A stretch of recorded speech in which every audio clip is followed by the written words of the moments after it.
안녕하세요. 인지행동치료 두 번째 시간입니다. 감정을 분석하라인데요. 지난 시간에 인지 모델 기억나시나요? 우리가 어떤 상황과 사건을 자동사고에 의해서 어떻게 해석하냐에 따라서 이 감정이라는 반응이 나온다고 말씀드렸습니다. 자, 그러면 오늘은 내가 이 결과치죠. 우리가 바꾸고 싶은 그것, 이 감정을 어떻게 분석해야 우리가 인지행동 치료를 잘 할 수 있을까 조금 더 집중적으로 보신다고 보면 되겠습니다. 자, 그러면 감정을 세 가지로 나눌 수가 있는데요. 첫 번째는 신체적인 감정, 두 번째는 행동으로 나타나는 감정이고요. 세 번째는 인지적인 감정입니다. 자, 이 세 가지로 감정을 나누어서 분석하는 이유는 감정이라는 것이 매우 크고 우리를 압도하게 되는데 이거를 잘게 쪼개서 어디를 타겟으로 삼아서 어디에 집중해야 되는가를 봐야 된다는 것이죠. 왜 이걸 쪼개서 보는 것이 좋냐? 스파르타가 300명의 군사로 대군과 싸울 때 아주 협곡에서 좁은 공간에서 싸우게 됩니다. 1년씩 이렇게 붙으면 아무리 많은 군사와 싸우더라도 앞에 사람만 이기면 된다라는 이론인데요. 각계전투, 그러니까 내 앞에 있는 사람만 싸운다, 이긴다, 이런 의미인 거죠. 여러분들도 감정과 싸우려고 하면 또는 감정을 조절하려고 하면 모든 것들을 다 내가 컨트롤하려고 하거나 모든 것들을 다 극복하려고 하면 힘들어요. 그리고 그럴 필요도 없고 원인과 결과를 알면 굳이 우리가 모든 감정과 싸울 필요가 없는 것입니다. 그렇기 때문에 잘게 나누어 볼 필요가 있는데요. 방금 말씀드린 이 세 가지로 나누는 것이 매우 합리적. 자, 그러면 첫 번째 이 신체적인 감정부터 볼 건데요. 우리가 우울하거나 불안하게 되면 이 스트레스를 받잖아요. 스트레스를 받으면 이 자율신경계 중에서 교감신경계가 활성화됩니다. 교감신경계가 활성화되면은 여러 가지 신체적인 증상들이 생기죠. 여러분들이 불편하신 그것, 가슴이 두근거리거나 아니면 호흡이 가쁘거나 아니면 속이 메스껍거나 어지럽거나 얼굴이 붉어지거나 이러한 신체적 증상들이 생기는데 그럼 도대체 이 증상은 왜 생기냐부터 아셔야지 여기에 대응할 수가 있죠. 자, 이 스트레스 반응인 교감신경계의 활성화는 우리 신체가 생존과 관련된 위기의 상황에 부딪히면 투쟁과 도피, 싸울 것이냐 도망갈 것이냐를 결정짓는 투쟁도피 반응이 나타나는 것과 관련이 있습니다. 우리가 칼을 든 강도를 만났다고 생각을 하면요. 어떻게 하세요, 여러분은? 저는 도망칠 것 같고요. 좀 용기 있으신 분은 싸우겠죠. 그러면 우리가 강도를 만났을 때 어쨌든 도망치거나 싸우거나 하는 어떤 선택을 하기 위해서는 우리 신체의 반응은 어때야 될까요? 여러분들이 누워서 편하게 자고 있는 그 상태로 둬야 될까요? 아니면 조금 더 다른 모드로 바꿔야 될까요? 우리 인류가 살아남기 위해서는 조금 더 살아남기 쉬운 모드로 바뀌어야 됩니다. 자, 그러면 강도와 싸우거나 위협에서 도망치기 위해서는 대근육에 피와 영양분이 공급되어야 되고요. 우리 뇌에도 혈류가 많이 공급이 되어야 됩니다. 팔을 이용해서 싸우거나 아니면 다리를 이용해서 빠르게 달리거나 아니면 빠른 판단을 해야 되기 때문에 우리 뇌에 혈류가 공급이 빠르게 되어야 된다는 것이죠. 그러면 우리 뇌에 혈류가 빠르게 공급이 되면 얼굴이 붉어지거나 아니면 머리가 어지럽거나 때로는 두통이 생기거나 하는 일시적인 증상들이 생길 수가 있죠. 그리고 팔이나 다리의 대근육에 피와 영양분이 공급이 되려면 우리의 심장은 펌프질을 엄청나게 빠르게 많이 해야 됩니다. 그렇기 때문에 가슴이 두근거리는 증상들이 생길 수밖에 없어요. 그래서 우리가 긴장되거나 불안할 때는 심장이 콩닥콩닥거리고 그 다음에 얼굴이 붉어지고 이런 증상들이 생길 수가 있는 것이죠. 자, 그러면 우리가 대근육 쪽으로 피와 영양분이 공급이 많이 됐어요. 말초혈관은 어떨까요? 우리 손끝과 발끝과 같은 말초혈관에는 여러분들이 피와 영양분이 공급될 필요가 있나요? 없나요?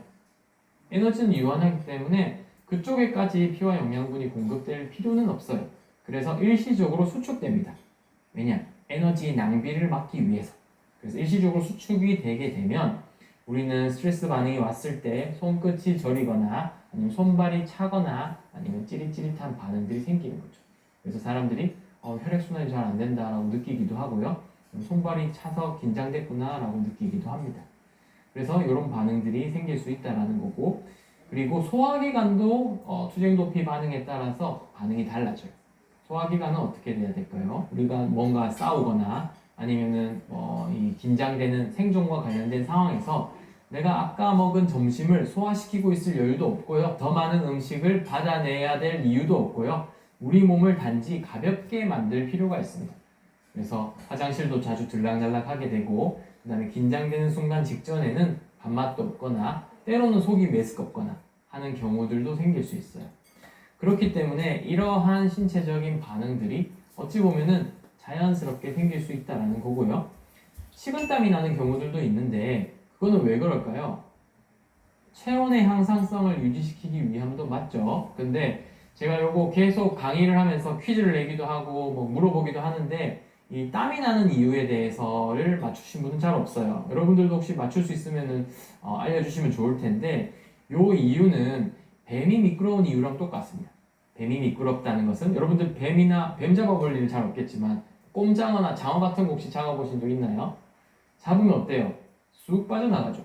그럼 그 친구들은 몸이 미끄러워서 생존에 유리한 거예요. 우리 인간도 땀을 내서 몸을 미끄럽게 만들어서 생존에 유리하게 만들기 위함입니다. 이종격 투기 선수들이 몸에 기름칠을 하면 반칙패라고 하죠. 그런 것처럼 몸의 저항을 줄이기 위해서 우리가 천연적으로 체온 유지 기능 이외에도 땀을 분비시킬 수 있다. 이 정도 이해하시면 될 것 같아요. 그리고 마지막으로 중요한 거. 우리가 이 많은 어떤 활동들이나 에너지 대사를 일으키려면 뭐가 필요합니까? 영양분도 필요한데 이것을 대사시킬 수 있는 산소도 필요하죠.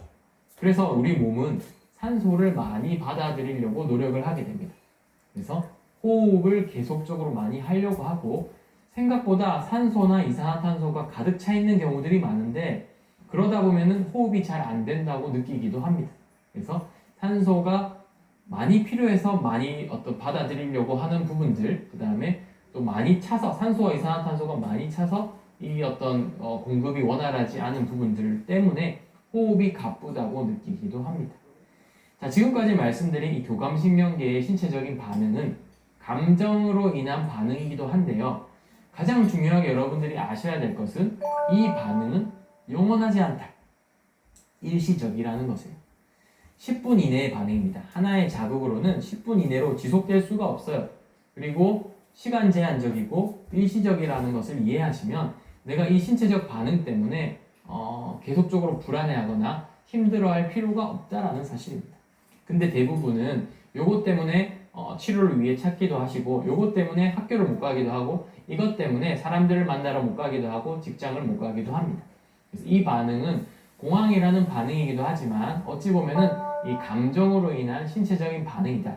그리고 여러분들이 이 반응을 느꼈을 때에는 감정으로 인한 결과이기 때문에 곧 얼마 지속되지 않을 반응이기 때문에 그냥 그대로 내버려 둔다라고 생각하시면 됩니다.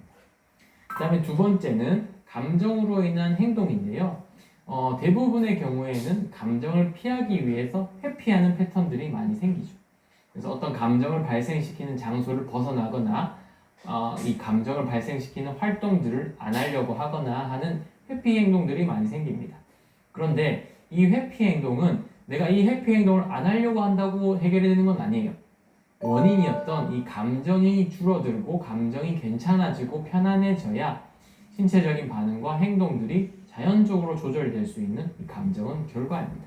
그러니까 여러분들이 지금 집중하셨던 이 신체적인 반응이나 행동을 조절하려고 노력하는 것보다 감정을 조절해야 된다는 거고 감정의 원인이 되는 지금 나오는 세 번째 감정의 인지적인 부분에 대해서 집중하셔야 됩니다.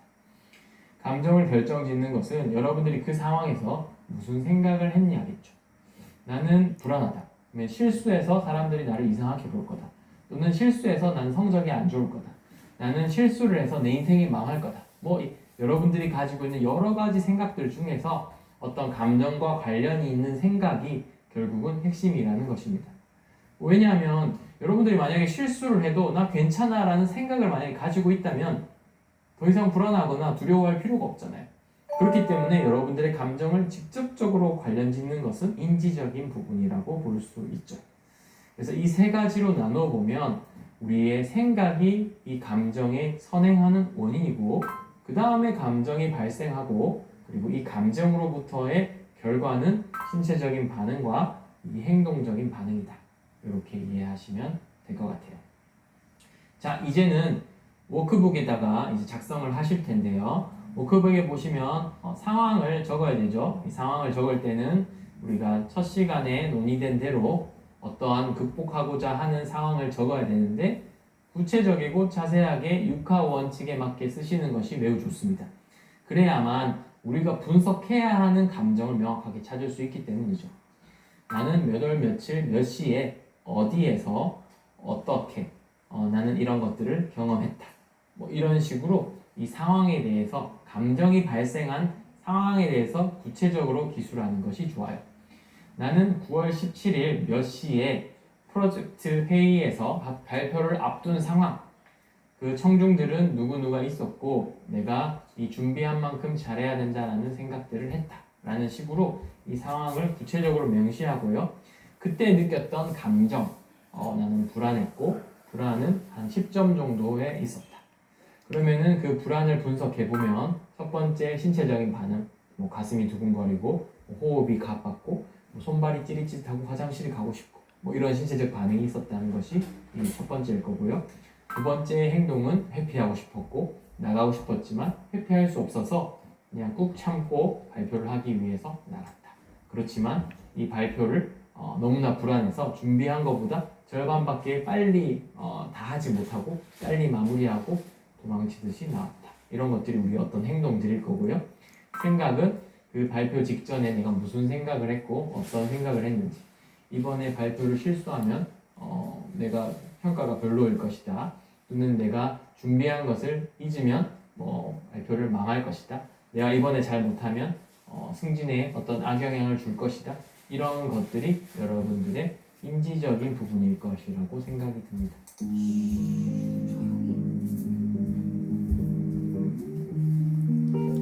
그래서 이렇게 나누어 적어 보시고 한번 살펴보세요.